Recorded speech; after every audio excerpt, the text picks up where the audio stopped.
Hey, I'm Annie from whyyousshouldlovemusic.com, and today we're going to be talking about the record Hard Love by Need to Breathe. I was sleeping with a loaded gun. I was scared of all the things I've done. Yeah, I know I'm not the only one. So right, so right, so right, so right now. I know that you know. Everybody knows where the lights go. Oh, this is not going to work with the light, huh? It's funny because I look like them. I feel like the lighting in this video is trying to be like... The first thing that you'll notice is that the album cover is actually slightly different on vinyl than it is on the digital copy that you're used to seeing. It has that big gray border, but the vinyl is just the guys with this same awkward lighting that I have in my video. But the really cool thing about this is the front is all, you know, heavy contrast, dark shadows, and then you turn it around on the back and you get these fun, bright colors. It's fun and it's exciting and I really like the design, but besides that, I feel like it's very much evocative of the music. Here we have another gatefold. This is a single LP in here, but they still do a gatefold, which is kind of fun. You have this lovely picture over here of the guys, and then over here it just says, "You gotta burn your whole self away," which is like a little scary actually, but it's not, it's fun. Opening it up, inside you have this really cool sleeve. I really like this a lot. You get the same fun from the back of this, and then turning it around, you get the black and white from the front of the album. So on this side you have all the lyrics, and of course the little thank you note, sponsors, all that good stuff. This sleeve is really a lot thicker than the standard paper sleeves that they do, those little white ones that you get. This is a lot thicker, it's a lot nicer, it'll protect it, and it also covers up the label part, so that gets full protection too, which is really awesome. The vinyl itself is gorgeous. I'm really hoping that the light doesn't conspire against me because this record is absolutely amazing. You got this kind of marbled gray. You'll see this side is black. Side A is red, like the back of the record cover, and then side B is black, like the front, which is kind of a fun little reverse play. This is a gorgeous, gorgeous vinyl. It's a little on the thin side, but it's really clean and really well cut, so I really like it. Overall, the sound is nice. Don't be too hard on it. Like, you can't like throw it around, but you shouldn't be doing that to any records anyway, so that really shouldn't be an issue. This is just a really gorgeous marble, though. I really love it. It's probably my favorite marbled record that I own. Another really cool thing about this album is that it came with its very own Hard Love slit mat for your vinyl turntable, which is super awesome. It looks just like the album cover, but it's this felt, if you want to see the back, it's got this. The back has a textured sticky stuff, so that goes down on the table, and then your vinyl goes on top of this part is soft, which is really cool, and this was no extra. Even the cheapest vinyl bundle on their website comes with this, so that's really awesome as well. Also, this album on the inside of the cover came with a CD, which I actually didn't know that I was getting at all, so that's really nice. A lot of times they have a digital download code or whatever, but this one actually came with a CD, which is nice. It doesn't have a cover, it just has like the paper case, but it's really cool. You can put it in your computer, have a digital copy, you can put it in your car, listen to it on your commute. It's really, really cool. Okay, moving on to how I discovered this album. I was vaguely aware of Need to Breathe since they're The Outsiders. That's the one with the target dog that was reincarnated as a horse, that album. I was vaguely aware of them ever since then. I heard the first track on that, The Outsiders, and I was not super into it. It was a little more folky than I technically go with my music, and so I kind of wasn't paying that much attention. I was aware of them, I thought they were good musicians, but I wasn't into it, so I didn't really listen to that full album. And then later, when their Rivers in the Wasteland album came out, that one's the tree stump one with the... Apparently I know their albums by their pictures because I'm 5 years old. Around the time Rivers in the Wasteland came out, I heard somebody mention them talking about, I think we were talking about a Christian music festival or something, and we were talking about Christian rock bands, and somebody mentioned Need to Breathe, and I was kind of like a little surprised. I didn't know very much about them, but as far as I feel like if you feel like you should be wearing overalls while you're doing the wash, you can't really call that rock. So I was really thrown off by that. I was like, Christian rock? They're a Christian rock band? Really? Who knew? So I was kind of like, didn't really check them out. I was just like, okay, that's weird. I mean, I like banjos as much as the next guy, but you can have it in excess. I mean, for my personal style, I love I love folk instruments. I love the creativity of all that kind of stuff, but I don't really love losing my voice. So I was vaguely aware of them peripherally, but I wasn't super into them. I didn't really know anything. I was very ignorant about them. So the first single off of this album to be released was, of course, Happiness. And I heard that as soon as it came out, and I was super into it. I was like, whoa, these guys, that's like not at all what I thought their music was like. That's amazing. I love it. I shouldn't say not at all. It still has Southern rock, but I mean, this is very sophisticated. And it wasn't, this album also wasn't folk. I wouldn't call it Christian rock. I would just call it awesome. I don't know what I would call it. Maybe Southern rock or alternative rock or somewhere in there. So I was super interested. I kind of wasn't fully on board yet because I was like, well, this is interesting. I want to see where this is going, like what is going on with this album, because I've heard a lot of different things and I'm not exactly sure what to believe. So I was kind of keeping my eyes on them, but I wasn't sold yet. The second single that came out was Money and Fame, and that's the one that hooked me. Listening to that, I was just like, yes, done, seal the deal. I immediately looked up their website, found that you could get it on vinyl, pre-ordered, and it was amazing. The bonus when I went on their website was I saw the marbled color, and I was like, oh, that's gorgeous. I don't have any other gray records right now, so I was like, oh, that's amazing. I mean, I have 21 Pilots. It's the white and black splatter one, but that's not the same as the gray marble. When I was younger, there was this band called the Hippos, and they have this song called He Said, and that was one of my favorites when I was a kid. My big brother used to always sing that song. He was a really big Hippos fan. And this Money and Fame, when I heard this song, it totally reminded me of that song by the Hippos, and I was hooked. I was like, I love it. I'm getting it. It's amazing. The best thing about this album is definitely the energy. Like, even if it's not a style that you would typically go for, I think that this one is a little more southern than my traditional rock taste. I don't go full on banjo harmonica. I like little twinges of it, but I don't like the full blown southern rock experience. This album, I would say, is an exception to that. Not that it's full blown southern rock, but even if it's not traditionally your style, it's just so good, and the energy and the life that's infused into the music is just like, I cannot listen to this album and hold still. It's just not possible. It doesn't happen.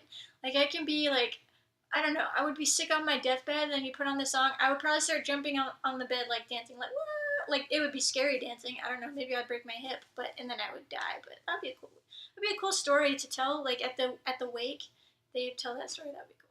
I would be okay with that. But the energy in this album is just next level. It's crazy. The writing is good. A lot of it is really, there's a mixed bag. It's really good. They have some kind of crazy just party songs, and they have some really introspective ones. They have some ones dealing with heavier subject matters like loss. It's just amazing. Oh, they have love songs. They have like a wedding song. They have a funeral song. There's everything in this album. But most of all, just the energy of it. If you like dancey songs that are like crazy, high energy songs, but you don't like pop music, get this album. This is the most dancey album I've ever heard that stays far away from pop. So if you don't like pop, but you like the energy and the vibe of big music, this is the album to get. The first track is not really it's not a song, it's just like an intro track. I don't know why I just did air quotes around it, because it is an intro track. But I don't like intro tracks in general, with very few exceptions. I feel like it can be done well. I understand the purpose, I understand the intention. I don't like this one at all. I really wish that they had just left it off, because I feel like you don't need it, and I feel like it's trying too hard. But that's not very nice, so maybe I'll cut that part out, I don't know. One cool thing that I have to give to the intro track is that the transition into the next track is really fluid, which I really appreciate that in an album, when it kind of, you almost can't tell when it's the next track. You obviously can tell, but it doesn't like, this is the next song, this is the next song, this is the next song. It's more like a continual story. I really like the continuity of that, and I have to give props for that. That was really cool. So moving on to the actual first track, which is, I guess, maybe the second track, we have the title track, right? Instantly off the bat, they're like, this is what it is. And this is one of my favorite tracks. So this is, I would say, folk rock with synth and like an empowerment song and like motivation, and it's so fun. This title track is probably one of my favorites. It's just really inspiring about, things are hard, but they're worth it. How awesome is that? The next track, Money and Fame, my favorite track. I mean, I love Happiness. I'm super into that, and some of the lyrics on that are amazing, but I think Money and Fame just has to take it for me. It's amazing. I love it. It has a special place in my heart. My heart is just made up of music, and there's this one spot like down here, that's where Money and Fame lives. It's just there forever. It's so fun. It's sassy and fiery and groovy. It has like a little bit gospel inspired backing vocals, and it has a really great, really fun message about what's most important in life. And it's almost like a more mature perspective.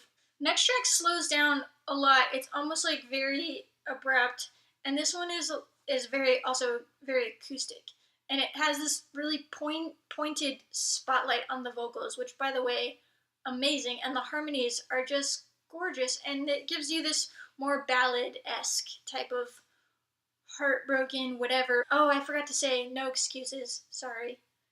No Excuses is just a heartbreak ballad, and it's gorgeous. And I love how they can flip on a dime like that and do both so well. When I sing, this track flips you back again to like party mode, and it seems like they're having really fun going back and forth with this album. They really play with the black and white and then the crazy vibrant colors. And that's exactly what this song does when I sing. This is another one of my favorites. Apparently, I just like the vibrant ones. I don't know. I think that the dark ones are really poignant too, and I usually kind of go for that. I don't know. So this one, you get a lot of piano for the first time. It's like super bouncy piano and some insanely hard rhythms, and the melody is ridiculously singable, which I think is the whole point of the song when I sing. And there's just like this infectious celebration of music and love and life. And the brass on this, like, yes, yes, yes, yes. Low brass, yes. High brass, yes. Brass, yes, yes, yes. One thing that you guys probably don't know about me, I'm a band nerd. I'll fully admit it. In high school, I was a band nerd. In middle school, I was a band nerd. And I mean, brass is where it's at. And so for that, I love this album, just for that alone. But especially on this song, I was like, yes! We used to do this thing where we're like, low brass dance party. And we would all put our horns like above our, and we would rock out. It was amazing. Everyone was jealous of us because we were cool. Okay, track number 6 or 5, depending on if you're including the first track, Happiness. Amazing. Amazingness. Overload of amazingness. Your brain just like will stop functioning because it's too good. It's just perfect. It's amazing. The lyrics are amazing. The music is amazing. It's so infectious and full of life and energy and all of the good things. I can't even say enough about this. I just want you to go listen to it right now, and it leaves nothing left to be said. It's amazing. Man, that line, this song ain't nothing if the song can't set you free. That's what this album is. If I had to summarize this entire album in one lyric, that's it, man. This album it sets you free, and that's their whole point. Like, if it doesn't give you that feeling, then why am I even doing it? And man, they succeeded with this album. It will set you free. Your soul will just be soaring and flying and dancing and singing and all the good things. The next track is Great Night. This track features Shovels and Rope, which I also was perfectly aware of. Again, they're a little more country folk than I particularly go, but great musicians. This song really hits the southern rock vibe. It kind of feels like you're in some old western saloon, and there's probably a mechanical bull in the corner. It's a little more country than I go, but that being said, it's really fun. It's just a party song. It's all about having a great night on the dance floor. It's a little too cowboy for me. I'm not into that as much. But with that being said, I've been to old western saloons, so maybe I should just own it. The next song is another really big tonal shift. This one's called Be Here Long, and it's another kind of ballad. I would call this like a cry to the universe, and it kind of breaks your heart, but at the same time, it breaks your heart and lets your soul seep out and fly off into space. That was weird imagery. It really resonates, I think. It's really sad, but really, really beautiful. Things can be beautiful and sad at the same time. This one is all about loss and the pain of it, but also the comfort that you get in pain.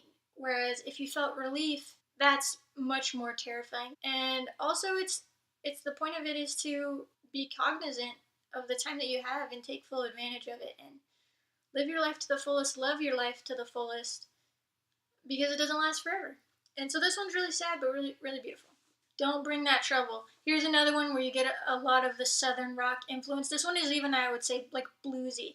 And you get this crazy, like, metallic electric guitar that just, like, rips your face off. I don't know. I feel like you can taste the metallic of the guitar when he starts. This song is another one that's got a little bit of sass. It's about loving someone who's a little messed up and how he's kind of done with it. Like, I love you, but if loving you comes with all of that, then I can't do it. So don't bring that trouble. Let's Stay Home. Excluding the opening track, which I don't really consider an actual track, excluding that one, this is the only track that I genuinely don't like. I don't like it for a lot of reasons, but I'm kind of all about promoting like awesome music, so I'm kind of not really going to go into it. If you want to, you can listen to it. I don't like it. You might testify. This is another like kind of catchy acoustic celebration song, and it's about the place that you go to find peace and purpose. Wherever you go, like physically or emotionally, to just be rejuvenated and reinforced with the life-giving energy that we've been talking about in this album. This one probably to most people has a lot of gospel undertones. I don't think that you have to pigeonhole it that way, but it definitely, you can tell that that's where they're coming from. It's just a celebration of whatever gives you peace and purpose. The last track, Clear, is another one of my favorites. There's the piano introduction is just amazing, and it kind of gives you the whole tone of the song is very grounded, but at the same time kind of floating along, very ethereal. It's just beautiful. I don't even know how else to say it. It's very adorable. There's interesting music. It's actually really, to me, it was very reminiscent of Codaline, which, over there, I don't know if you can see it. It's probably out of frame. But I love that band, and they have a song that's kind of a wedding song, and then Clear, I feel like this one could easily be a wedding song. It's this beautiful love song, but it's not one of those fairy tale fantasy love songs. It's a love song that's reality. It's probably one of my favorite love songs of all time, just for the beauty of it, the realness, realness and the beauty of it is gorgeous to me. And of course, the piano is just, it's instantly familiar, but also like somewhat unexpected, which is a really fun. I guess I really like the interplay of this. It feels very yin and yang to me. All of these, I don't know why I keep doing this, but I can't think of the word that I'm trying to say. So I just...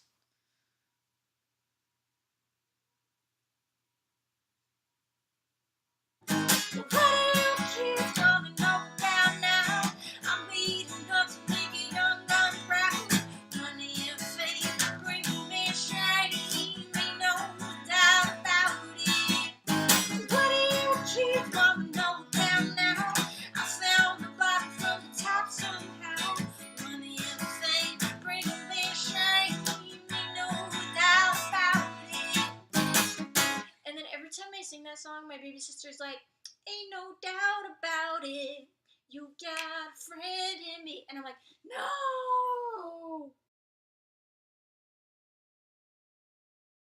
Well, this is awkward. I feel like I'm being abducted by aliens. Why is there like a... I don't understand. How is it in front of me? How shouldn't it be behind me?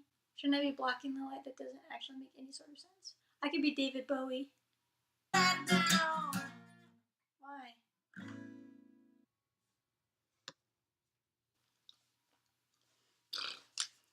Speaking of being 5 years old, this weekend I bought like 300 bags of goldfish, and it was wonderful. What if I'm wrong? That would be awkward. Oh, no, it's not true. Little kids want to know now. This way, this way.